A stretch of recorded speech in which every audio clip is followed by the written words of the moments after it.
ಸಂಭ್ರಮ ಮನೆ ಮಾಡಿದೆ. ಈ ಪೈಕಿ ಪುತ್ತೂರು ಮಹತೋಬಾರ ಶ್ರೀ ಮಹಾಲಿಂಗೇಶ್ವರ ದೇವಸ್ಥಾನದ ವಠಾರದಲ್ಲಿ ಸಾರ್ವಜನಿಕ ಶ್ರೀ ಗಣೇಶೋತ್ಸವ ಸಮಿತಿಯಿಂದ ನಡೀತಾ ಇರುವಂತಹ ಗಣೇಶೋತ್ಸವಕ್ಕೆ ಈ ವರ್ಷ 57ನೇ ವರ್ಷದ ಸಂಭ್ರಮ ನೋಡ್ತಾ ಇದ್ದೇವೆ. ದೇವಸ್ಥಾನದ ವಠಾರದಲ್ಲಿ ಆಕರ್ಷಕವಾಗಿ ಒಂದು ಪೆಂಡಾಲನ್ನು ರಚನೆ ಮಾಡಿಕೊಂಡು ಇಲ್ಲಿ ಗಣೇಶೋತ್ಸವ ನಡೀತಾ ಇದೆ. ಬೆಳಗ್ಗಿನಿಂದಲೇ ಭಕ್ತಾದಿಗಳು ಸಹಸ್ರಾರು ಸಂಖ್ಯೆಯಲ್ಲಿ ಗಣೇಶೋತ್ಸವಕ್ಕೆ ಆಗಮಿಸ್ತಾ ಇದ್ದಾರೆ. ಭವ್ಯವಾದ ವೇದಿಕೆ ಜೊತೆಗೆ ಗಣೇಶನ ಮಂಟಪದ ಮೂಲಕ ಗಣೇಶೋತ್ಸವ ಇಲ್ಲಿ ಚಾಲನೆಯನ್ನು ಪಡೆದುಕೊಂಡಿದೆ ಅನ್ನುವಂಥದ್ದು. ಆಕರ್ಷಕ ವಿನ್ಯಾಸದ ಮೂಲಕ ಒಂದು ವೇದಿಕೆಯನ್ನು ಕೂಡ ನಿರ್ಮಾಣ ಮಾಡಿದ್ದಾರೆ. ಒಂದಷ್ಟು ಸ್ಪರ್ಧಾ ಕಾರ್ಯಕ್ರಮಗಳು ಮಕ್ಕಳಿಗಾಗಿ ಮಹಿಳೆಯರಿಗಾಗಿ ಎಲ್ಲವೂ ಕೂಡ ನಡೀತಾ ಇದೆ ಅನ್ನುವಂಥದ್ದು. ಇನ್ನು ಒಳಾಂಗಣವನ್ನು ಕೂಡ ಅತ್ಯಂತ ಸುಂದರವಾಗಿ ವಿನ್ಯಾಸ ಮಾಡಿದ್ದಾರೆ. ಸಭಾಂಗಣ ಏನಿದೆ ಅದರ ಸುತ್ತವೂ ಕೂಡ ದೇಶಕ್ಕೆ ಸ್ವಾತಂತ್ರ್ಯಕ್ಕಾಗಿ ಹೋರಾಟ ಮಾಡಿದಂತಹ ಮಹನೀಯರಿರ್ಬೋದು, ಜೊತೆಗೆ ಪ್ರಮುಖ ಹಿರಿಯರು ಯಾರಿದ್ದಾರೆ ದೇಶದ ಒಂದು ಮುಂಚೂಣಿಯನ್ನು ವಹಿಸಿದಂಥವರು ಅವರೆಲ್ಲರ ಒಂದು ಭಾವಚಿತ್ರಗಳನ್ನು ಇಲ್ಲಿ ವೇದಿಕೆಯ ಒಂದು ಗೋಡೆಗೆ ನೇತು ಹಾಕಲಾಗಿದೆ ಅನ್ನುವಂಥದ್ದು. ಅದರ ಜೊತೆಗೆ ಆಕರ್ಷಕವಾಗಿ ಒಂದು ಅಲಂಕಾರವನ್ನು ಮಾಡಿರುವಂಥದ್ದನ್ನು ಕೂಡ ನಾವು ಗಮನಿಸಬಹುದು. ಇನ್ನು ಗಣೇಶನ ಮಂಟಪವನ್ನು ಕೂಡ ನಾವು ಪ್ರವೇಶವನ್ನು ಮಾಡಿದರೆ ಈಗಾಗಲೇ ನೂರಾರು ಸಂಖ್ಯೆಯಲ್ಲಿ ಭಕ್ತರು ಬೆಳಗ್ಗಿನಿಂದಲೇ ಆಗಮಿಸ್ತಾ ಇದ್ದಾರೆ. ಗಣೇಶನ ಒಂದು ದರ್ಶನವನ್ನು ಪಡೆದು ಆಶೀರ್ವಾದವನ್ನು ಪಡೆಯುವಂಥ ನೆಲೆಯಲ್ಲಿ ಆಗಮಿಸ್ತಾ ಇದ್ದಾರೆ ಅನ್ನುವಂಥದ್ದು. ಇಲ್ಲೂ ಕೂಡ ಬಹಳಷ್ಟು ಸುಂದರವಾಗಿ ಅಲಂಕಾರ ಆಗಿದೆ ಅನ್ನುವಂಥದ್ದು. ಇನ್ನು ಎಡಭಾಗವನ್ನು ಗಮನಿಸಿದರೆ ಇಲ್ಲಿ ಮಕ್ಕಳಿಗಾಗಿ ಆಯೋಜನೆ ಮಾಡಿದಂತಹ ಚಿತ್ರಕಲಾ ಸ್ಪರ್ಧೆ ಏನಿದೆ ಅದರಲ್ಲಿ ಭಾಗವಹಿಸಿದಂತಹ ಸ್ಪರ್ಧಿಗಳು ಬಿಡಿಸಿದಂತಹ ಒಂದು ಚಿತ್ರಗಳನ್ನು ಇಲ್ಲಿ ತೂಗು ಹಾಕಲಾಗಿದೆ. ಆ ಮೂಲಕ ಮಕ್ಕಳ ಒಂದು ಪ್ರತಿಭೆಯ ಪ್ರದರ್ಶನಕ್ಕೆ ಒಂದು ಅವಕಾಶವನ್ನು ಕೊಟ್ಟಿದ್ದಾರೆ ಅನ್ನುವಂಥದ್ದು. ಸೊ ಉದ್ದಕ್ಕೂ ಕೂಡ ಅದೇ ರೀತಿಯ ಚಿತ್ರಗಳು ನಮಗೆ ಕಾಣೋದಕ್ಕೆ ಸಿಗ್ತಾ ಇದೆ. ಜೊತೆಗೆ ಆಕರ್ಷಕವಾಗಿ ನಿರ್ಮಾಣಗೊಂಡಿರುವಂತಹ ಮಂಟಪ ಭಕ್ತರಿಗೆ ಸರತಿ ಸಾಲಿನಲ್ಲಿ ಹೋಗಿ ಗಣೇಶನ ಒಂದು ದರ್ಶನವನ್ನು ಪಡೆದು ಸೇವಾ ಕೈಂಕರ್ಯಗಳಲ್ಲಿ ಪಾಲ್ಗೊಳ್ಳುವಂತಹ ಒಂದು ಅವಕಾಶವನ್ನು ಇಲ್ಲಿ ಮಾಡಿಕೊಟ್ಟಿದ್ದಾರೆ. ವ್ಯವಸ್ಥಿತವಾಗಿ ಮಾಡಿರುವಂತಹ ಆಯೋಜನೆ. ಎಷ್ಟೇ ಜನಸಂಖ್ಯೆ ಇದ್ದರೂ ಕೂಡ ಸರತಿ ಸಾಲಿನಲ್ಲೇ ಹೋಗಿ ಒಂದು ಗಣೇಶನ ವಿಗ್ರಹವನ್ನು ಪಡೆದು ಬರುವಂತಹ ಒಂದು ಅವಕಾಶವನ್ನು ಇಲ್ಲಿ ಮಾಡಲಾಗಿದೆ ಅನ್ನುವಂಥದ್ದನ್ನು ನಾವು ಗಮನಿಸಬಹುದು. ಇನ್ನು ಗಣೇಶನ ಒಂದು ವಿಗ್ರಹದ ಮಂಟಪವನ್ನು ಕೂಡ ಗಮನಿಸಿದರೆ ಏನು ಶೋಭಾಯಾತ್ರೆಗೆ ತೆರಳೋದಕ್ಕೆ ಅನುಕೂಲ ಆಗುವ ಹಾಗೆ ಒಂದು ಮಂಟಪವನ್ನು ವಾಹನದಲ್ಲಿ ವ್ಯವಸ್ಥೆ ಮಾಡಿರುವಂಥದ್ದು. ಇಲ್ಲಿ ಪಂಚಮೂಷಿಕಗಳು ರಥವನ್ನು ಎಳೆಯುವ ರೀತಿಯಲ್ಲಿ ವಿನ್ಯಾಸ ಮಾಡಿರುವಂಥ ಒಂದು ರಥದಲ್ಲಿ ಆ ಒಂದು ವಾಹನದಲ್ಲಿ ಮಂಟಪದಲ್ಲಿ ಗಣೇಶನ ಒಂದು ಆಕರ್ಷಕವಾದ ವಿಗ್ರಹ ಸ್ಥಿತವಾಗಿರುವಂಥದ್ದನ್ನು ಕೂಡ ನಾವೆಲ್ಲರೂ ಕೂಡ ಗಮನಿಸಬಹುದು. ಈ ಮೂಲಕ ಒಂದು ಅತ್ಯಂತ ಸುಂದರವಾದ ಗಣೇಶೋತ್ಸವ ಇಲ್ಲಿ ನಡೀತಾ ಇದೆ ಅನ್ನುವಂಥದ್ದನ್ನು ನಾವು ಹೇಳ್ಬೋದು.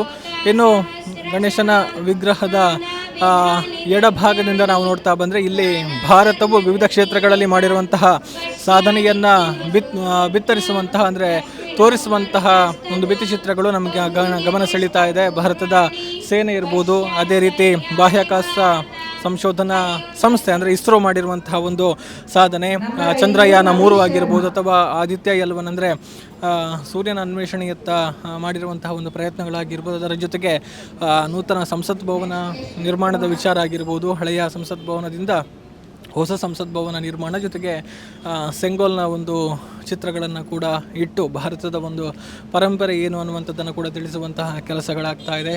ಅದೇ ರೀತಿ 370 ವಿಧಿ ರದ್ದತಿಯ ಬಳಿಕ ಕಾಶ್ಮೀರದಲ್ಲಿ ಪರಿಸ್ಥಿತಿ ಏನಾಗಿದೆ ಅನ್ನುವಂಥದ್ದನ್ನು ತೋರಿಸುವಂತಹ ಕೆಲಸಗಳು ಕೂಡ ಆಗಿದೆ. ಕಾಶ್ಮೀರದಲ್ಲಿ ಧ್ವಜಾರೋಹಣ ಆಗಿರುವಂಥದ್ದು, ಶಾರದಾ ಮಂದಿರ ನಿರ್ಮಾಣ ಆಗಿರಬಹುದು, ಕಾಶ್ಮೀರದಲ್ಲಿ G20 ಶೃಂಗಸಭೆ ನಡೆದಿರುವಂಥ ಒಂದು ಫೋಟೋಗಳನ್ನು ಕೂಡ ಇಲ್ಲಿ ಡಿಸ್ಪ್ಲೇ ಮಾಡಿದ್ದಾರೆ. ಅದೇ ರೀತಿ ಅಯೋಧ್ಯೆಯಲ್ಲಿ ನಿರ್ಮಾಣ ಆಗ್ತಾ ಇರುವಂತಹ ರಾಮ ಮಂದಿರದ ಫೋಟೋಗಳನ್ನು ಕೂಡ ಇಲ್ಲಿ ಡಿಸ್ಪ್ಲೇ ಮಾಡಿದ್ದಾರೆ ಅನ್ನುವಂಥದ್ದು. ಅದರ ಬಳಿಕ ಭಾರತದ ಹೆಸರನ್ನು ಅಂದರೆ ದೇಶದ ಹೆಸರನ್ನು ಇಂಡಿಯಾದಿಂದ ಭಾರತ ಅಂತ ಮರುನಾಮಕರಣ ಮಾಡಿರುವಂತಹ ವಿಚಾರಗಳ ಬಗ್ಗೆ ಕೂಡ ಇಲ್ಲಿ ಡಿಸ್ಪ್ಲೇ ಮಾಡಲಾಗಿದೆ. ಅದೇ ರೀತಿ ಏಕರೂಪ ನಾಗರಿಕ ಸಂಹಿತೆಯ ಬಗ್ಗೆ ಕೂಡ ವಿಚಾರಗಳನ್ನು ಇಲ್ಲಿ ಹಾಕಲಾಗಿದೆ ಅನ್ನುವಂಥದ್ದು. ಅದೇ ರೀತಿ ಪ್ರಧಾನಿ ಮೋದಿಯವರ 9 ವರ್ಷಗಳ ಆಡಳಿತದಲ್ಲಿ ಆಗಿರುವಂತಹ ಪ್ರಮುಖ ವಿಚಾರಗಳನ್ನು ಇಲ್ಲಿ ಡಿಸ್ಪ್ಲೇ ಮಾಡಲಾಗಿದೆ. ಅಂದರೆ ಪ್ರಮುಖ ಯೋಜನೆಗಳು ಏನೆಲ್ಲ ಆಗಿದೆ, ಅದರಲ್ಲಿ ಎಷ್ಟೆಷ್ಟು ಕೋಟಿ ಅನುದಾನಗಳನ್ನು ಕೊಡಲಾಗಿದೆ ಅನ್ನುವಂಥ ಒಂದು ಮಾಹಿತಿಯನ್ನು ಬಿತ್ತರಿಸುವಂಥ ಒಂದು ಫಲಕವನ್ನು ಇಡಲಾಗಿದೆ. ಸೊ ಒಟ್ಟಾರೆಯಾಗಿ ಒಂದು ದೇಶ ಪ್ರೇಮದ ಪರಿಕಲ್ಪನೆಯಲ್ಲಿ ಮೂಡಿ ಬರ್ತಾ ಇರುವಂತಹ ಗಣೇಶೋತ್ಸವ ಇದು ಅನ್ನುವಂಥದ್ದನ್ನು ನಾವು ಇಲ್ಲಿ ವಿಶೇಷವಾಗಿ ಹೇಳ್ಬೋದು. ಇನ್ನು ಈ ಗಣೇಶೋತ್ಸವದ ಬಗ್ಗೆ ಸಮಿತಿಯ ಪ್ರಮುಖರು ಏನು ಹೇಳ್ತಾ ಇದ್ದಾರೆ, ಇದರ ಹಿನ್ನೆಲೆ ಏನು, ಈ ಬಾರಿಯ ವಿಶೇಷತೆಗಳೇನು ಅನ್ನುವಂಥದ್ದನ್ನು ಕೂಡ ಅವರಿಂದ ಈಗ ತಿಳಿಯುವಂಥ ಪ್ರಯತ್ನವನ್ನು ಮಾಡೋಣ. ಅಂದರೆ 57ನೇ ವರ್ಷದ ಗಣೇಶೋತ್ಸವ ಕಾರ್ಯಕ್ರಮ ಇದು. ಸಾಧಾರಣ ಮಟ್ಟಿಗೆ ಅಂದರೆ ಪುತ್ತೂರು ತಾಲೂಕಲ್ಲಿ ನಂಬರ್ 1ರಲ್ಲಿ ನಡೀತದೆ. ಅಷ್ಟು ಬಜೆಟ್ನ ಕಾರ್ಯಕ್ರಮ, ಒಂದು 30-35 ಲಕ್ಷ ರೂಪಾಯಿ ಹಣ ಖರ್ಚಾಗ್ತಾ ಉಂಟು. ದೇವರ ಧರ್ಮದಲ್ಲಿ ಅಷ್ಟೇ ಕ್ರೋಢೀಕರಣ ಆಗ್ತಾ ಉಂಟು. ಎಲ್ಲ ಸ್ಪಾಂಡರ್ ಎಲ್ಲ ಕೊಡ್ತಾ ಇದ್ದಾರೆ ಹಣ ಎಲ್ಲ. ಅದು ನಾವು ಕೇಳಬೇಕಾದಲ್ಲ, ಅವರು ನಾವು ಹೋದ ಕೂಡಲೇ ಅವ್ರು ನಮ್ಮದು ಇಷ್ಟು ನಿಮಗೆ ಗಣೇಶೋತ್ಸವ ಅಂತ ಕೊಟ್ಟು ಭಾರಿ ಸ್ಪಂದನೆ ಮಾಡುವಂಥ ಒಂದು ಇದು ಕಾರ್ಯಕ್ರಮ ಇಲ್ಲಿ ನಡೀತಾ ಉಂಟು. ಇದು ಮೊದಲು ಸಂಘದವರು ಮಾಡಿಕೊಂಡು ಬಂದ ಕಾರ್ಯಕ್ರಮ. ನಂತರ ಅನಿವಾರ್ಯವಾಗಿ ನಮ್ಮ ಡಾಕ್ಟರ್ ಪ್ರಸಾದ್ ಭಂಡಾರಿಯವರು ಭಾರಿ ಹಿಂದುತ್ವ ಅಂತ ಇಲ್ಲಿ ಇಡೀ ಪುತ್ತೂರಲ್ಲಿ ಆ ಹಿಂದುತ್ವ ಅಂತ ಊರಿಗೆ ತಂದವರು ಅಂದರೆ ಅದು ಡಾಕ್ಟರ್ ಎಂ ಪ್ರಸಾದ್ ಅವರು. ಹಾಗೆ ಅವರು ಯಾರಿಗೆ ಇದನ್ನು ವಹಿಸುವುದಂತ ಹೇಳುವಾಗ ಪ್ರಸಾದ್ ಭಂಡಾರಿ ಅವರಿಗೆ ಸಿಕ್ಕಿದರು. ಇವರದನ್ನು ಒಪ್ಪಿಕೊಂಡರು. ಅಂದರೆ ಇವರದ ಸ್ವಲ್ಪ ಯೌವನದ ಇದು ಮತ್ತು ಸ್ವಲ್ಪ ಧಾರ್ಮಿಕ ಮತ್ತು ಸ್ವಲ್ಪ ಹಿಂದೂ ಸಂಘಟನೆ ಆ ಹೊತ್ತಿನಲ್ಲಿ ಇವರದಕ್ಕೆ ಪ್ರಿಪೇರ್ ಆಗಿ ಒಪ್ಪಿಕೊಂಡರು. ಆ ನಂತರ ಆದ ದಿವಸದಿಂದ ಇಲ್ಲಿಯವರೆಗೆ 57ನೇ ವರ್ಷದ ಈ ಸಲದ ಗಣೇಶೋತ್ಸವ ಕಾರ್ಯಕ್ರಮ. ಈಗ ಪಾಪ ಅವರಿಗೆ ಸ್ವಲ್ಪ ವೃದ್ಧಾಪ್ಯದ ಇದರಲ್ಲಿ ಸ್ವಲ್ಪ ಸಕ್ರಿಯವಾಗಿ ಅಷ್ಟೊಂದು ಬರಲಿಕ್ಕೆ ಆಗೋದಿಲ್ಲ. ಸ್ವಲ್ಪ ನಮಗೆಲ್ಲ ಹೇಳ್ತಾರೆ, ಒತ್ತಿ ನೀವು ಸ್ವಲ್ಪ ಸುಧಾರಿಸಬೇಕು, ನಾನು ಅಗತ್ಯ ಬಿದ್ದರೆ ಮಾತ್ರ ಕರಿಬೇಕು, ಈ ರೀತಿಯಲ್ಲಿ ನಮಗೆ ಅವರು ಆ ರೀತಿಯಾಗಿ ನಮಗೆ ಇದು ಮಾಡ್ತಾ ಇದ್ದಾರೆ. ಹಾಗೆ ಇಲ್ಲಿಗೆ ಎಲ್ಲ ವಿಷಯದಲ್ಲಿ ಈಗ ಅಧ್ಯಕ್ಷರಾಗಿರಬೇಕು, ಉಪಾಧ್ಯಕ್ಷರಾಗಿರ್ಬೋದು, ಕಾರ್ಯದರ್ಶಿ ಆಗಿರ್ಬೋದು, ಎಲ್ಲ ಇಲ್ಲಿ ಈ ಕಾರ್ಯಕ್ರಮಕ್ಕೆ ಸಕ್ರಿಯವಾಗಿ ಕೆಲಸ ಮಾಡಿದ್ದಾರೆ. ಆದ ಕಾರಣ ಈಗ ನೋಡಿ ಸೂರ್ಯನ ಕಾರ್ಯಕ್ರಮ ಸಲ ಈಗ ಇದರ ಲಕ್ಷಣ ನೋಡೋ ಕಾಣ್ತದೆ. ಇದು ಮಾಲಿಂಗೇಶ್ವರನ ಆಶೀರ್ವಾದ ಕೂಡ ಅದೇ ರೀತಿ. ಇಲ್ಲಿ 57ನೇ ಗಣೇಶೋತ್ಸವ ಅಂದರೆ ನಮಗೆ ಇಲ್ಲಿ ಹೋಗುವಾಗ ಎಲ್ಲ ಇದು ಅಲ್ಲಿ ಅವರೇ ಎಷ್ಟು ಕೊಡಬೇಕಂತ ಕೇಳುವ ಜನಗಳು ಇದ್ದಾರೆ. ಅದು ಭಾರಿ ಖುಷಿ ಆಯಿತು. ನಾನು ಈ ಸಲ ಸ್ವಲ್ಪ ಸಕ್ರಿಯವಾಗಿ ಇಳಿದಿದ್ದೇನೆ. ಅದೇ ಈ ರೀತಿ ಇದು ವರ್ಷ ಇನ್ನೂ ಕೂಡ ಅದು ವಿಜೃಂಭಣೆ ನಡೆಯುವಂಥ ವಿಶ್ವಾಸ ಉಂಟು. ಅದಕ್ಕೆ ದೇವರ ಆಶೀರ್ವಾದ ಉಂಟು, ಜನಗಳ ಸಹಕಾರ ಉಂಟು ಅಂತ ಈ ಸಂದರ್ಭದಲ್ಲಿ ಹೇಳಕ್ಕೆ ನಾನು ಒಂದು ಮಾತನ್ನು ಕೊಡ್ತೀನಿ. ಬಹುಶಃ ನಮಗೆಲ್ಲ ತಿಳಿದ ಹಾಗೆ ಪ್ರಪಂಚದಲ್ಲಿ ಸಾರ್ವಜನಿಕ ಗಣೇಶೋತ್ಸವ ಪ್ರಾರಂಭವಾದ್ದು 1892ರಲ್ಲಿ. 1893ರಲ್ಲಿ ಬಾಲಗಂಗಾಧರ ತಿಲಕರು ಅದರ ನೇತೃತ್ವವನ್ನು ವಹಿಸಿಕೊಂಡು ಈ ಗಣೇಶೋತ್ಸವವನ್ನು ಇಡೀ ಭಾರತದಾದ್ಯಂತ ಆಚರಿಸಬೇಕೆಂಬಂಥ ಒಂದು ಮನಸ್ಸಿನಿಂದ ಉದ್ದೇಶ ಏನಿತ್ತು ಅಂತ ಹೇಳಿದರೆ, ಸ್ವಾತಂತ್ರ್ಯ ಸಂಗ್ರಾಮಕ್ಕೋಸ್ಕರ ಜನರನ್ನು ಒಟ್ಟುಗೂಡಿಸಬೇಕೆ ಎಂಬ ಚಿಂತನೆಯೊಂದಿಗೆ ಪ್ರಾರಂಭವಾದ ಗಣೇಶೋತ್ಸವ. ಪುತ್ತೂರಲ್ಲಿ ಕೂಡ ಅದೇ ಸುಮಾರು 66 ವರ್ಷಗಳ ಹಿಂದೆ ಗಣೇಶೋತ್ಸವ ಪ್ರಾರಂಭ ಆಯಿತು. ಪ್ರಾರಂಭದಲ್ಲಿ ನಮ್ಮ ಕೆ.ಎಸ್.ಆರ್.ಟಿ.ಸಿ ಬಸ್ ಸ್ಟ್ಯಾಂಡ್ನ ಪಕ್ಕದಲ್ಲಿರುವಂಥ ಎಲಿಮೆಂಟ್ರಿ ಶಾಲೆಯಲ್ಲಿ ಪ್ರಾರಂಭ ಆಯಿತು. ಆನಂತರ ಯಾವುದೋ ಒಂದು ಕಾರಣಕ್ಕೋಸ್ಕರ ಗಣಪತಿ ಎರಡಾಯಿತು. ಒಂದು ಗಣಪತಿಯವರು ಕಿಲ್ಲೆ ಮೈದಾನಕ್ಕೆ ಹೋದರು. ಈ ಸಾರ್ವಜನಿಕ ಗಣೇಶೋತ್ಸವ ಸಮಿತಿಯವರು ಅಲ್ಲಿ ಸರ್ಕಾರಿ ಲೈಬ್ರರಿ ಇತ್ತು, ಅಲ್ಲಿ ಆಗ್ತಾಯಿತ್ತು. ಅಲ್ಲಿಂದ ಕಾಲಕ್ರಮೇಣ ಮಹಾಲಿಂಗೇಶ್ವರ ದೇವಸ್ಥಾನದ ಒಳಗಡೆ ಬಂತು. ಆನಂತರ ಮಹಾಲಿಂಗೇಶ್ವರ ದೇವಸ್ಥಾನದ ಅಂಗಣದಲ್ಲಿರುವಂಥ ಶಾರದಾ ಭಜನಾ ಮಂದಿರ ಎದುರಿಗೆ ಬಂತು. ಈಗ ಕೆಲವು ವರ್ಷಗಳಲ್ಲಿ ಇದು ನಡೀತಾ ಇದೆ. ಒಟ್ಟು 57 ವರ್ಷಗಳಿಂದ ಎಲ್ಲ ಸಹಕಾರದೊಂದಿಗೆ ಬಹಳ ವಿಜೃಂಭಣೆ ನಡೀತಾ ಇದೆ. ಏನು ಬಾಲಗಂಗಾಧರ ತಿಲಕರು ಹಿಂದೂಗಳು ಒಟ್ಟಾಗಬೇಕು ಮತ್ತು ಬ್ರಿಟಿಷರ ವಿರುದ್ಧ ಹೋರಾಡಬೇಕಂತ ಹೇಳ್ತಾ ಇದ್ದಾರೆ, ಅದು ಇವತ್ತು ಸಾರ್ಥಕತೆಯನ್ನು 57 ವರ್ಷಗಳಲ್ಲಿ ನಡೀತಾ ಉಂಟು. ಕಳೆದ 30 ವರ್ಷಗಳಿಂದ ಹಿಂದೂ ಹೃದಯ ಸಾಮ್ರಾಟ ಡಾಕ್ಟರ್ ಪ್ರಸಾದ್ ಭಂಡಾರಿ ಅವರ ನೇತೃತ್ವದಲ್ಲಿ ಒಂದಷ್ಟು ಸ್ವಯಂ ಸೇವಕರು ಹಿಂದುತ್ವವನ್ನೇ ಮೂಲ ಉದ್ದೇಶವಾಗಿ ಇಟ್ಟುಕೊಂಡು ನಡೀತಾರೆ. ನಿಮಗೆ ಗೊತ್ತಿರ್ಬೋದು, ನಮ್ಮ ಪೆಂಡಲ್ಗಳನ್ನು ನೋಡಿದರೆ ಗೊತ್ತಾಗುತ್ತೆ ಇಲ್ಲಿ ಯಾವ ರೀತಿ ಇದೆ ಅಂತೇಳಿ. ಒಟ್ಟು ಯಾರೇ ವಹಿಸ್ಕೊಂಡ್ರೂ ಕೂಡ ಇದರ ಹಿಂದುಗಡೆ ಒಂದು ಮಹಾನ್ ಶಕ್ತಿ ಇದೆ. ರಾಷ್ಟ್ರೀಯ ಸ್ವಯಂ ಸೇವಕ ಸಂಘ ಅವರು ಈಗಲೂ ಇದ್ದಾರೆ. ಅವರ ನಿರ್ದೇಶನದಲ್ಲಿ ಈ ಒಂದು ಕಾರ್ಯಕ್ರಮ ಯಶಸ್ವಿಯಾಗಿ ನಡೀತದೆ. ಊರಿನ ಜನ ಈಗ ರವೀಂದ್ರನಾಥ್ ಶೆಟ್ಟಿ ಅವರು ಹೇಳಿದ ಹಾಗೆ ಊರಿನವರು ಒಳ್ಳೆ ರೀತಿಯ ಸಹಕಾರವನ್ನು ಕೊಡ್ತಾ ಇದ್ದಾರೆ, ತನು ಮನ ಧನಗಳಿಂದ ಪ್ರೋತ್ಸಾಹ ಮಾಡ್ತಿದ್ದಾರೆ. ಈ ಎಲ್ಲ ಕಾರಣಕ್ಕೋಸ್ಕರ ಈ ಒಂದು ಇದು ಗಣೇಶೋತ್ಸವ ಬಹಳ ವಿಜೃಂಭಣೆಯಿಂದ ನಡೀತಾ ಅಂತೇಳಿ ಸಂತೋಷ ಪಡ್ತಾ ಇದ್ದೇವೆ. ರಾಷ್ಟ್ರೀಯ ಹಬ್ಬ ಶ್ರೀ ಗಣೇಶ ಚೌತಿಯ ಶುಭಾಶಯಗಳನ್ನು ಎಲ್ಲರಿಗೂ ಕೋರುತ್ತಾ, ಈಗಾಗಲೇ ಪುತ್ತೂರು ಶ್ರೀ ಮಹಾಲಿಂಗೇಶ್ವರ ದೇವರ ಅನುಗ್ರಹವನ್ನು ಬೇಡುತ್ತಾ ಶ್ರೀ ಮಹಾಗಣಪತಿಯ ಆಶೀರ್ವಾದದೊಂದಿಗೆ ಹಾಗೂ ಶ್ರೀದೇವರ ಕರುಣೆಯಿಂದ ಕಳೆದ 56 ವರ್ಷಗಳಿಂದ ನಿರಂತರವಾಗಿ ನಮ್ಮ ಸಾರ್ವಜನಿಕ ಗಣೇಶೋತ್ಸವ ಸಮಿತಿ ವತಿಯಿಂದ ಈ ದೇವಸ್ಥಾನದ ವಠಾರದಲ್ಲಿ ವಿಜೃಂಭಣೆಯಿಂದ ನಮ್ಮ ಈ ಗಣೇಶೋತ್ಸವದ ಆಚರಣೆಯನ್ನು ಮಾಡ್ತಾಯಿದ್ದೇವೆ.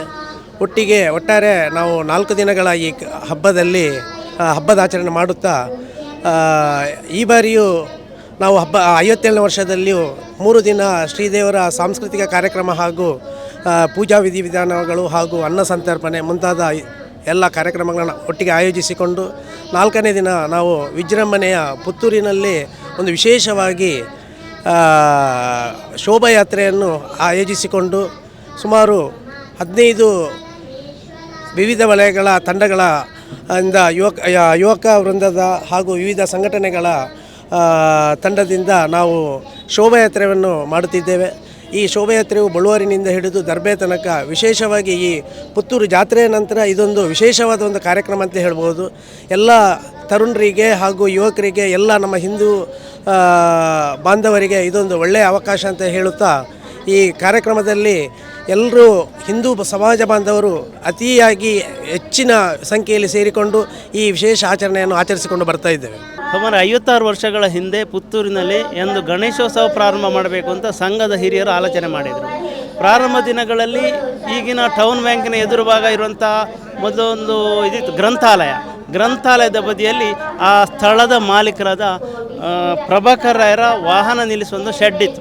ಶೆಡ್ ಅಂತ ಹೇಳಿದ ಕೂಡಲೇ ಈಗಿನ ಶೆಡ್ ಅಲ್ಲ, ಆಗಿನ ಕಾರು ಅಂದರೆ ಇಲ್ಲಿಂದ ಈಗಿನ ವ್ಯಾನ್ ಅಷ್ಟು ದೊಡ್ಡ ಶೆಡ್ಡಲ್ಲಿ ಗಣಪತಿಯನ್ನು ಕೂತ್ಕೊಳಿಸಿ ಎದುರಿನ ಅಂಗಳದಲ್ಲಿ ಸಭಾ ಕಾರ್ಯಕ್ರಮ ಮಾಡ್ತಾಯಿದ್ರು. ಒಂದೇ ವರ್ಷ ಅಲ್ಲಿ ಮಾಡಿದೆ. 2ನೇ ವರ್ಷ ಮಾಲಿಂಗೇಶ್ವರ ದೇವಸ್ಥಾನದ ಒಳಭಾಗದಲ್ಲಿ ಗಣೇಶೋತ್ಸವವನ್ನು ಮಾಡ್ತಾಯಿದ್ರು. ದೇವಸ್ಥಾನದಲ್ಲಿ ಪ್ರಶ್ನೆ ಚಿಂತನೆಯಲ್ಲಿ ಬಂದಾಗ ದೇವಸ್ಥಾನದ ಒಳಭಾಗದಲ್ಲಿ ಯಾವುದೇ ಇತರ ದೇವರನ್ನು ಪ್ರತಿಷ್ಠೆ ಮಾಡಿ ಪೂಜೆ ಮಾಡಬಾರ್ದು ಅಂತ ಒಂದು ಪ್ರಶ್ನೆಯಲ್ಲಿ ಚಿಂತನೆ ಬಂದಿತ್ತು. ಆ ವರ್ಷ ಮಾಲಿಂಗೇಶ್ವರ ದೇವರ ಅಂಗಣದಲ್ಲಿ ಹೊರಭಾಗದಲ್ಲಿ ಶಾರದಾ ಭಜನಾ ಮಂದಿರದ ಎದುರು ನಮ್ಮ ಗಣೇಶ ಸೇವೆಯನ್ನು ತಗೊಳ್ಳಿ ಪ್ರಾರಂಭ ಮಾಡಿದ. ಆ ಸಂದರ್ಭದಲ್ಲಿ ನಮ್ಮ ಕೆ ಪ್ರಸಾದ್ರವರು ಅಧ್ಯಕ್ಷರಾಗಿ ಆಯ್ಕೆಯಾದರು. ಪ್ರಸಾದ್ರವರಿಗೆ ವಿಶ್ವ ಹಿಂದೂ ಪರಿಷತ್ತಿನ ನೇತೃತ್ವದಲ್ಲಿ ನಡೆಯುವಂಥ ಈ ಗಣೇಶೋತ್ಸವ ಮಂಗಳೂರಿನಲ್ಲಿ ಒಬ್ಬರು ಹೇಳಿದ್ರಂತೆ, ಎಂತ ಮಾರ್ರೆ ನಿಮ್ಮ ಗಣೇಶೋತ್ಸವ ಭಾರಿ ಸಿಂಪಲ್ ಆಗಿ ಹೋಗ್ತಾ ಉಂಟು ಅಂತೇಳಿ. ಅದು ಇವರ ಮನಸ್ಸಲ್ಲಿ ಆಳವಾಗಿ ಬೇರೂರಿತು. ಅವರದನ್ನು ಮರು ಉತ್ಸವ ಸಂದರ್ಭದಲ್ಲಿ ಕೂಡ ನಮ್ಮ ಮೆರವಣಿಗೆಯನ್ನು ಏನಾದರೂ ವಿಜೃಂಭಣೆಯಿಂದ ಮಾಡಬೇಕು ಅಂತ ಪ್ರಾರಂಭ ಮಾಡಲಿಕ್ಕೆ ಯೋಚನೆ ಮಾಡಿ ಸಂಚಾರಿ ಆರ್ಕೆಸ್ಟ್ರಾವನ್ನು ಪ್ರಾರಂಭ ಮಾಡಿದರು. ಅದು ಹೇಗೆ ಅಂತ ಹೇಳಿದರೆ 3 ಆರ್ಕೆಸ್ಟ್ರಾ ತಂಡವನ್ನು ಬುಕ್ ಮಾಡೋದು, ಅವರು ವ್ಯಾನಲ್ಲಿ ಕೂತ್ಕೊಂಡು ಈಗ ಬಳ್ಳಾರಿಗೆ ಗಣಪತಿ ಹೋಗೋ ಮೊದಲು ಅಲ್ಲಿ ಆರ್ಕೆಸ್ಟ್ರಾ ಮಾಡೋದು, ಆ ಗಣಪತಿ ಬಳ್ಳಾರಿಗೆ ಹೋಗುವಾಗ ಇನ್ನೊಂದು ತಂಡ ದರ್ಬೆಯಲ್ಲಿ ಆರ್ಕೆಸ್ಟ್ರಾ ಮಾಡ್ತಾ ಇರ್ತದೆ. ಈ ಬಳ್ಳಾರಿನ ತಂಡ ದರ್ಬೆಗೆ ಹೋಗ್ತಿತ್ತು. ಹಾಗೆ ಒಂದೊಂದು ತಂಡ ಚೇಂಜ್ ಮಾಡಿ ಅಲ್ಲಲ್ಲಿ ಜನವನ್ನು ಸೇರಿಸಿ ಈ ನಮ್ಮ ಮೆರವಣಿಗೆಯನ್ನು ನೋಡಲಿಕ್ಕೆ ಜನ ಬರಲಿಕ್ಕೆ ಪ್ರಾರಂಭ ಮಾಡಿದರು. ಮುಂದಿನ ಆಲೋಚನೆ ಸ್ತಬ್ಧ ಚಿತ್ರವನ್ನು ಬೇರೆ ಬೇರೆ ಯುವಕ ಮಂಡಲ ಸಂಘ ಸಂಸ್ಥೆಗಳನ್ನು ಸಂಪರ್ಕ ಮಾಡಿ ನಿಮ್ಮ ಲೆಕ್ಕದಲ್ಲಿ ಒಂದು ಸ್ತಬ್ಧ ಚಿತ್ರ ಮಾಡಬೇಕು ಅಂತ. ಅದು ಎಲ್ಲಿವರೆಗೆ ಬದಲಾವಣೆ ಆಗಿದೆ ಅಂತ ಹೇಳಿದರೆ, ಪುತ್ತೂರಿನ ಗಣೇಶೋತ್ಸವದ ಮೆರವಣಿಗೆ ಅಂತ ಹೇಳಿದರೆ ಮೈಸೂರಿನ ದಸರಾವನ್ನು ಸ್ವಲ್ಪ ನೆನಪಿಸುವಂಥ ಒಂದು ಯೋಚನೆ ಬರ್ತಾ ಉಂಟು. ಈಗ ಅಂದು ಡಾಕ್ಟರ್ ಪ್ರಸಾದರ ಒಂದು ಆಲೋಚನೆಯಂತೆ ಈಗ ಭಾರಿ ವಿಜೃಂಭಣೆ ನಡೀತಾ ಉಂಟು. ಅಷ್ಟೊತ್ತಿ ವಿಜೃಂಭಣೆಯಲ್ಲಿ ಆಗೋ ಸಂದರ್ಭದಲ್ಲಿ ನಮಗೆ ದೇವಸ್ಥಾನದ ಅಂಗಣ ಸ್ಥಳ ಸಾಕಾಗೋದಿಲ್ಲ ಅಂತ ಆದಾಗ ದೇವಸ್ಥಾನದ ಎದುರು ಭಾಗಕ್ಕೆ ಬಂದಿದ್ದೇವೆ. ಈ ಗಣೇಶ ಮಹಾಲಿಂಗೇಶ್ವರ ದೇವರಿಗೆ ಮುಖ ಮಾಡಿ ಸೇವೆ ಸ್ವೀಕರಿಸಿದ್ದಾನೆ. ಮತ್ತು ಹಿಂದಿನವರು ಹೇಗೆ ಆಲೋಚನೆ ಮಾಡಿದ್ರು ಅಂತ ಹೇಳಿದರೆ, ಬೇರೆ ಬೇರೆ ಪ್ರತಿಭೆಗಳು ಶಾಲೆಯಲ್ಲಿ ವಿದ್ಯಾರ್ಜನೆ ಮಾಡ್ತಾ ಇದ್ದಾರೆ. ಅವರ ಪ್ರತಿಭೆಯನ್ನು ಬೆಳಕಿಗೆ ತರಬೇಕೆಂಬ ಉದ್ದೇಶದಿಂದ ಭಕ್ತಿಗೀತೆ ಸ್ಪರ್ಧೆ ಇರ್ಬೋದು, ಭಗವದ್ಗೀತೆ ಕಂಠಪಾಠ ಸ್ಪರ್ಧೆ ಇರ್ಬೋದು, ಚಿತ್ರಕಲಾ ಸ್ಪರ್ಧೆ ಇರ್ಬೋದು, ಮತ್ತು ಮಣ್ಣಿನಲ್ಲಿ ಗಣಪತಿಯನ್ನು ಮಾಡುವಂಥ ಒಂದು ಕಲೆಯನ್ನು ಬೆಳಕಿಗೆ ತರಬೇಕೆಂದು ಯೋಚನೆಯಲ್ಲಿ ಅದರಲ್ಲಿ ಸ್ಪರ್ಧೆಯನ್ನು ಮಾಡ್ತಾಯಿದ್ರು. ರಂಗವಲ್ಲ ಸ್ಪರ್ಧೆ ನಮ್ಮ ಹಿರಿಯರೆಲ್ಲ ಮನೆಯಲ್ಲಿ ಮಾಡ್ತಿದ್ದಂಥ ರಂಗವಲ್ಲಿ ಅದನ್ನು ಬೆಳಕಿಗೆ ತರಬೇಕು, ಕೆಲವೆಲ್ಲ ಪ್ರತಿಭೆಗಳನ್ನು ಗುರುತಿಸಬೇಕು ಎಂಬ ಉದ್ದೇಶದಿಂದ ಪ್ರಾರಂಭ ಮಾಡಿದ್ದು. ಅದೇ ರೀತಿ ಉತ್ತಮ ಭಾಷಣಗಾರರು ನಮ್ಮ ಶಾಲೆ ಮಕ್ಕಳು ಸಿಗ್ತಾರೆ, ಉತ್ತಮ ಪ್ರಬಂಧಕಾರರಿದ್ದಾರೆ, ಅವರಿಗೆ ಕೂಡ ಸ್ಪರ್ಧೆಯನ್ನು ಮಾಡ್ತಾಯಿದ್ರು. ಪ್ರಾರಂಭದಲ್ಲಿ ಉತ್ತಮ ಅದಕ್ಕೆ ಬೆಂಬಲ ಇತ್ತು, ಮಕ್ಕಳು ಅದಕ್ಕೆ ಭಾಗವಹಿಸಿದರು. ಕ್ರಮೇಣ ಈ ಭಾಷಣ ಮತ್ತು ಪ್ರಬಂಧಕ್ಕೆ ಬರುವಂಥ ಸಂಖ್ಯೆ ಕಡಿಮೆ ಆಯಿತು. ಆಮೇಲೆ ಕ್ರಮೇಣ ನಾವು ಅದನ್ನು ನಿಲ್ಲಿಸಬೇಕಾಗಿ ಬಂತು. ಆದರೆ ಉಳಿದೆಲ್ಲ ಸ್ಪರ್ಧೆಗಳಿಗೆ ವರ್ಷದಿಂದ ವರ್ಷಕ್ಕೆ ಈ ವರ್ಷ ಅಂತೂ ಮಕ್ಕಳ ಒಂದು ಅದಕ್ಕೆ ಪಾಲುಗಾರಿಕೆ ಅಂಧಬರ ಸ್ಪರ್ಧೆ ನಿಜವಾಗಿ ಯಾರು ಮಾಡೋದಿಲ್ಲ. ಈ ಅಂಧಬರ ಸ್ಪರ್ಧೆಯನ್ನು ಯಾರು ಮಾಡೋದಿಲ್ಲ. ಅದನ್ನು ನಾವು ಗಣೇಶೋತ್ಸವ ಮಾಡ್ತಾಯಿದ್ದೆ. ಅದಕ್ಕೆಲ್ಲ ಒಂದು ಮಕ್ಕಳ ಸ್ಪಂದನೆ ಭಯಂಕರವಾಗಿ ಉಂಟು, ಒಳ್ಳೆ ಸ್ಪಂದಿಸ್ತಾ ಇದ್ದಾರೆ ಮಕ್ಕಳು. ಅಂತೂ ನಮ್ಮ ಈ ಗಣೇಶೋತ್ಸವಕ್ಕೆ ಪುತ್ತೂರಿನ ಜನತೆ ಸಂಪೂರ್ಣ ಬೆಂಬಲ ಕೊಡ್ತಾ ಇದ್ದಾರೆ. ಯಾವ ರೀತಿ ಅಂತ ಹೇಳಿದರೆ, ನಾವು ಹೋದ ಕೂಡ ಅವು ಮಾಮೂಲಿ ಕೊರ್ಪಣೆತ್ತ ಅಂದರೆ ಆ ಒಂದು ಪ್ರೀತಿಯಲ್ಲಿ ದೇಣಿಗೆ ನಾವು ಕೇಳಬೇಕು ಅಂತಿಲ್ಲ. ಕಳೆದ ವರ್ಷ ಎಷ್ಟು ಕೊಟ್ಟಿದ್ದೇನೆ ಈಗಲೇ 100 ರೂಪಾಯಿ ಜಾಸ್ತಿ ವರ್ಷ ಅವರಾಗಿ ಕೊಡುವಂಥ ನಾವು ಕೇಳೋದಲ್ಲ. ಅದು ಒಟ್ಟು ಪುತ್ತೂರಿನ ಜನತೆ ನಮ್ಮ ಸಮಿತಿ ಮೇಲೆ ಇಟ್ಟಿನ ಪ್ರೀತಿಯಿಂದ ಈ ನಮ್ಮ ಉತ್ಸವ ವಿಜೃಂಭಣೆ ನಡೀತಾ ಇದೆ. ಅದಕ್ಕೆ ನಮಗೆ ದೇವರ ಆಶೀರ್ವಾದ ಉಂಟು ಹೇಳೋದಕ್ಕೆ ಇವತ್ತು ವರುಣ ಸಹ ಬರಲಿಲ್ಲ. ನಿನ್ನೆವರೇ ಬಂದ ವರುಣ, ನಾವು ಮಳೆ ಬರಬಾರ್ದು ಅಂತ ಹೇಳೋದಿಲ್ಲ, ಮಳೆ ಬರಬೇಕು, ಬೆಳೆ ಬೆಳಿಬೇಕು. ಮತ್ತು ನಮ್ಮ ಸಮಿತಿ ವಿಶೇಷ ಅಂತ ಹೇಳಿದರೆ, ಪ್ರತಿ ವರ್ಷ ಸರಿಯಾಗಿ ಮಳೆ ಬರಬೇಕು, ಬೆಳೆ ಬೆಳಿಬೇಕು, ಸುಖ ಶಾಂತಿ ನೆಮ್ಮದಿಯಾಗಿ ಜೀವನ ನಡೆಸಬೇಕು ಅಂತ ಅಭಿಷೇಕ ಪ್ರಿಯ ಮಹಾಲಿಂಗೇಶ್ವರನಿಗೆ ವರ್ಷಕ್ಕೊಮ್ಮೆ ಸಿಂಹಾಳ ಅಭಿಷೇಕ ಮಾಡ್ತೇವೆ. ಮತ್ತು ಇತ್ತೀಚೆಗೆ ಕೊರೋನಾ ಸಂದರ್ಭದಲ್ಲಿ ಯಾರಿಗೂ ಹಸಿವಿನ ಬಳಲಬಾರ್ದು ಅಂತ ಉದ್ದೇಶದಿಂದ ಸುಮಾರು ನಮ್ಮ ಸಮಿತಿ ಲೆಕ್ಕದ ಸುಮಾರು 800ಕ್ಕೂ ಮಿಕ್ಕಿ ಕಿಟ್ಗಳನ್ನು ಬಡವರ ಮನೆಗೆ ಹಂಚಿದ್ದೇವೆ. ಮತ್ತು ನಮ್ಮ ಗೌರವಾಧ್ಯಕ್ಷರ ನೇತೃತ್ವದಲ್ಲಿ ಹಿಂದೂ ಧರ್ಮಕ್ಕಾಗಿ ತನ್ನ ಸಮಯವನ್ನು ಕೊಡ್ತಾ ಇದ್ದಂಥ ಓರ್ವ ಅಮಾಯಕ ಹೂವಿನ ವ್ಯಾಪಾರಿ ಮೂಡಬಿದ್ರೆಯ ಪ್ರಶಾಂತ ಪೂಜಾರಿಯ ದಾರುಣ ಹತ್ಯೆ ಆಯಿತು. ಅವರಿಂದಾಗಿ ಆರ್ಥಿಕವಾಗಿ ತುಂಬ ಸಂಕಷ್ಟದಲ್ಲಿದ್ದರು. ಅವರನ್ನು ಮನಗೊಂಡಂಥ ನಮ್ಮ ಸಮಿತಿ ಪೇಟೆಯಾದ್ಯಂತ ಸಂಚರಿಸಿ ಸುಮಾರು 1.25 ಲಕ್ಷ ಸಂಗ್ರಹ ಮಾಡಿ ಅವರ ಮನೆಗೆ ತಲುಪಿಸಿದ್ದೇವೆ. ಅಷ್ಟು ಮಾತ್ರವಲ್ಲ, ಈ ಉಪೇಕ್ಷಿತ ವರ್ಗ ಅಂತ ಹೇಳುವಂಥ ಕಾಲೋನಿಗಳಿಗೆಲ್ಲ ಭೇಟಿ ನೀಡಿ ಅವರ ಆರಾಧನಾ ಸ್ಥಳಗಳಿಗೆಲ್ಲ ಕೂಡ ಆರ್ಥಿಕ ಧನ ಸಹಾಯ ಮಾಡಿದ್ದೇವೆ. ಮತ್ತು ಇತ್ತೀಚೆಗೆ ನರಿಮೊಗರಿನಲ್ಲಿ ಒಬ್ಬರಿಗೆ ಮನೆ ಕಟ್ಟಲಿಕ್ಕೆ ಸಹಾಯಕರು ಆರ್ಥಿಕವಾಗಿ ತುಂಬ ಕಷ್ಟದಲ್ಲಿದ್ದಾರೆ ಮನಗಂಡ ನಮ್ಮ ಸಮಿತಿಯವರು ಒಂದು ತಕ್ಕ ಮಟ್ಟಿದ್ದು ಶೀಟ್ ಅಳವಡಿಸಿ ಗೋಡೆ ಕಟ್ಟಿ ಒಂದು ಸಣ್ಣ ಮಟ್ಟಿಗೆ ಚಂದದ ಮನೆ ಕಟ್ಟಿಕೊಟ್ಟಿದ್ದೇವೆ.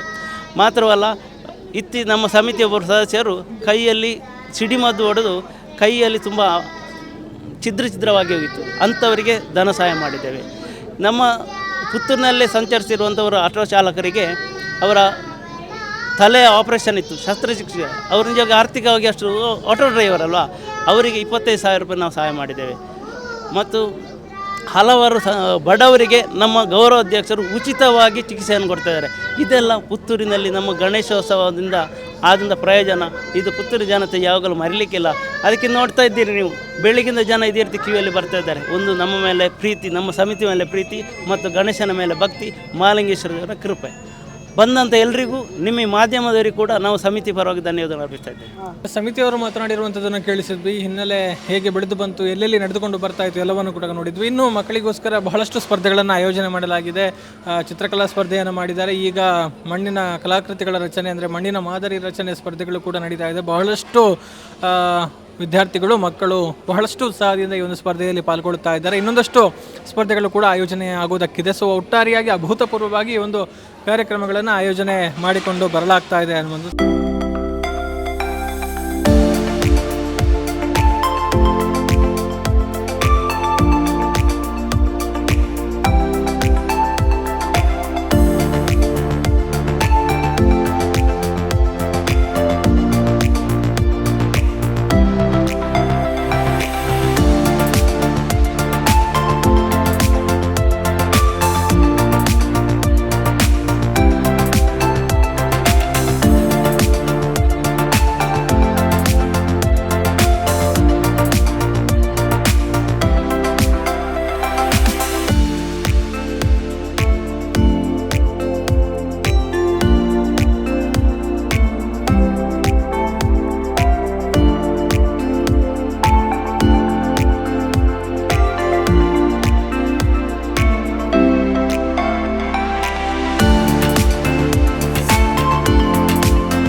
ವರೆಗೆ ನಡೀತಾ ಇರುವಂತಹ ಈ ಒಂದು ಗಣೇಶೋತ್ಸವದಲ್ಲಿ ಎಲ್ಲರೂ ಕೂಡ ಬಂದು ಪಾಲ್ಗೊಳ್ಳಬಹುದು. ಈ ಮೂಲಕ ವಿಘ್ನ ವಿನಾಶನ ಕೃಪೆಗೆ ಪಾತ್ರರಾಗಬಹುದು ಅನ್ನುವಂಥದ್ದನ್ನು ಹೇಳ್ತಾ ಲೋಕೇಶ್ ಬನ್ನೂರು, ಸುಧಾಕರ್ ಪಾಟೀಲ್ ಜೊತೆಗೆ ಗೌತಮ್ ಶೆಟ್ಟಿ, ಸುದ್ದಿ ನ್ಯೂಸ್, ಪುತ್ತೂರು.